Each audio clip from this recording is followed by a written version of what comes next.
Hello students अपने कल topic शुरू किया था जो मौर्योत्तर काल थे उसकी जानकारी के स्रोत जो अपने कंप्लीट कर चुके हैं।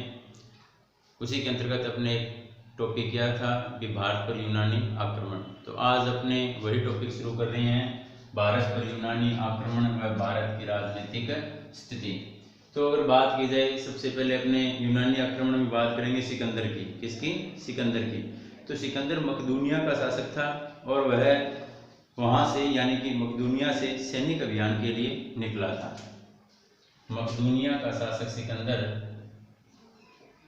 मकदूनिया का शासक सिकंदर विश्व विजेता बनने के उद्देश्य से, विश्व विजेता बनने के उद्देश्य से भारत की ओर बढ़ा, भारत की ओर बढ़ा।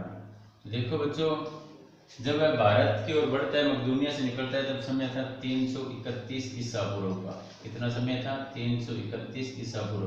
तो अपने कह सकते हैं 331 ईसा पूर्व को सिकंदर मकदूनिया से निकलता है और भारत की ओर चलता है। तो देखो इसमें अगर उस समय भारत की राजनीतिक स्थिति की बात की जाए तो राजनीतिक स्थिति उतनी अच्छी नहीं थी जिस समय भारत पर ईरानी आक्रमण होता है। ईरानी आक्रमण के मुकाबले यूनानी आक्रमण के समय भारत की जो स्थिति थी वह बहुत खराब थी। इसके पीछे रीजन था। रीजन क्या था? भी भारत में छोटे बड़े अनेकों राज्य बन चुके थे, छोटे छोटे राज्य बहुत सारे बन चुके थे, जिस कारण इनकी जो राजनीतिक स्थिति थी वह कमजोर सी हो रही थी। देखो इसमें क्या हुआ, जब सिकंदर भारत पर आक्रमण के लिए बढ़ता है उस समय उत्तर और पश्चिम दिशा की ओर, उत्तर पश्चिम दिशा की ओर छोटे बड़े राज्यों की बात की जाए तो 25 राज्य थे। कितने राज्य थे? 25 राज्य थे। उनमें देखो महत्वपूर्ण कौन कौन से थे? काबुल के उत्तर में कंधार था, झेलम व चिनाब के बीच पौरव राज्य, जहां कौन सा राजा था? राजा पोरू या पोरस। यह वही पोरस है जिससे मकदूनिया का शासक सिकंदर युद्ध करता है। रावलपिंडी और पेशावर के हिस्से में तक्षशिला, यानी कि रावलपिंडी, वर्तमान रावलपिंडी और पेशावर का जो क्षेत्र था वहां पर कौन सा राज्य था? तक्षशिला। रावी और व्यास नदी के मध्य में कठ, ये क्षेत्र का नाम है। क्या है? कठ। और कठ के नजदीक ही क्षुद्रक क्षेत्र था। कौन सा था? क्षुद्रक क्षेत्र। रावी व चिनाब के संगम पर, देखो यहाँ तो रावी और व्यास है, जहां कौन सा क्षेत्र है? कठ। यहाँ झेलम और चिनाब है, इनके बीच पौरव। रावी और चिनाब के संगम पर मालव, मुसक व संबोस। इस प्रकार से अगर अपने बात करें तो छोटे और बड़े 25 राज्य भारत के अंतर्गत आते थे। वो कौन सी दिशा में? उत्तर पश्चिम दिशा में। इसी के अंतर्गत अगर बात की जाए तो इनमें से बहुत सारे राज्य तो गणतंत्रात्मक थे और बहुत सारे किस रूप में थे? राजतंत्रात्मक थे। ये राज्य गणतंत्र व राजतंत्र दोनों में बंटे हुए थे। कुछ एक राज्य गणतंत्रात्मक थे और कुछ एक राज्य राजतंत्रात्मक थे। इसीलिए इन राज्यों में कभी आपसी जो मेल तालमेल था वह कभी अच्छा नहीं हो पाया। इनमें आपसी जो द्वेष की भावना थी वह चलती रहती थी। अगर इसमें अपने उदाहरण लें तो पौरव और तक्षशिला व तक्षशिला और अभिसार, पौरव व तक्षशिला। दूसरा तक्षशिला व अभिसार। इन राज्यों में कभी आपस में बनते नहीं थे, यानी कि आपस में एक दूसरे के प्रतिद्वंदी शासक थे, एक दूसरे के शत्रु थे। पौरव का शत्रु तक्षशिला और तक्षशिला का शत्रु कौन था? अभिसार। इसी प्रकार क्षुद्रक और मालव और अभिसार व पौरव, क्षुद्रक व मालव, अभिसार व पौरव। देखो क्षुद्रक, मालव इन दोनों में शत्रुता थी और अभिसार व पौरव इन दोनों में क्या थी?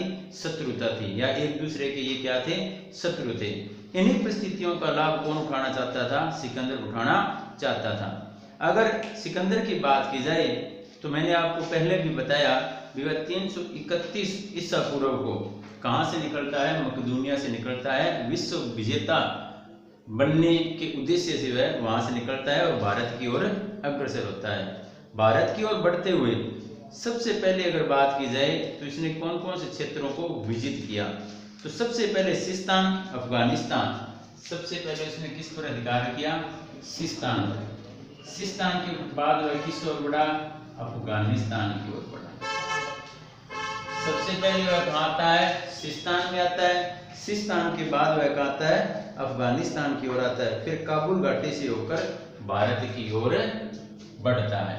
अफगानिस्तान से कहाँ आया? काबुल घाटी, और काबुल घाटी से वह किस ओर बढ़ता है? भारत की ओर बढ़ता है। और किस मार्ग से? तो हिंदू कुश पर्वत से। कौन से?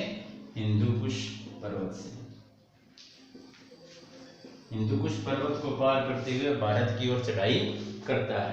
लेकिन जब वह भारत की ओर अग्रसर होता है, अपने कह सकते हैं सिस्तान की ओर आता है, उस समय उत्तर और पश्चिम दिशा की ओर से बहुत सारे ऐसे राजा थे जिन्होंने सिकंदर को रोकने का प्रयास किया, और इन्हीं प्रयासों में उन्होंने अपनी जान भी गंवा दी थी, यानी कि मातृभूमि के लिए वे शहीद हो गए थे।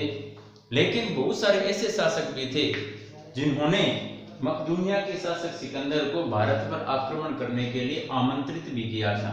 अगर इसमें अपने नाम देखें तो कौन कौन से हैं? एक तो है शशिगुप्त और एक है आम्बी। कौन कौन है?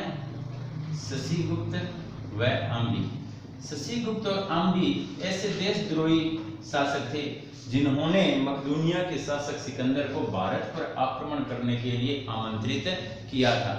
और जब सिकंदर भारत की ओर आता है तो उस समय शशिगुप्त और आम्बी हिंदूकुश को जब सिकंदर पार करता है तो ये दोनों उसका वहां पर स्वागत करते हैं और उसे सैनिक सहायता व आर्थिक सहायता मुहैया करवाते हैं।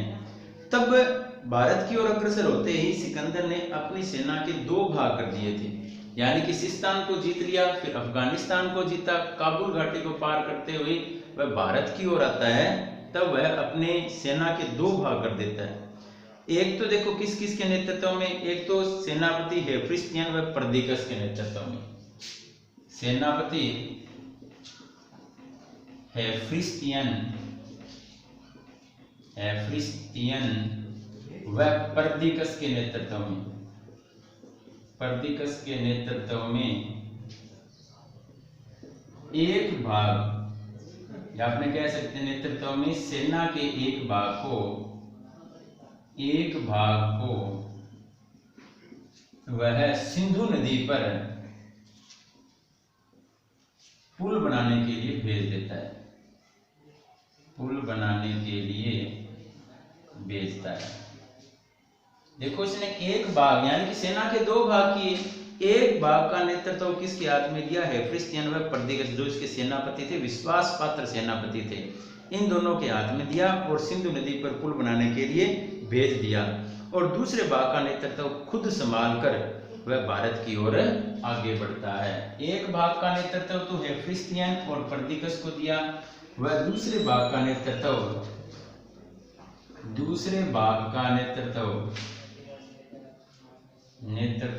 खुद संभाल कर वह भारत की ओर बढ़ता है। तो बच्चों इस प्रकार जो सिकंदर था उसका भारत में आगमन होता है। इसके जितने भी युद्ध वगैरह होते हैं वो अपने आगे की वीडियो में करेंगे।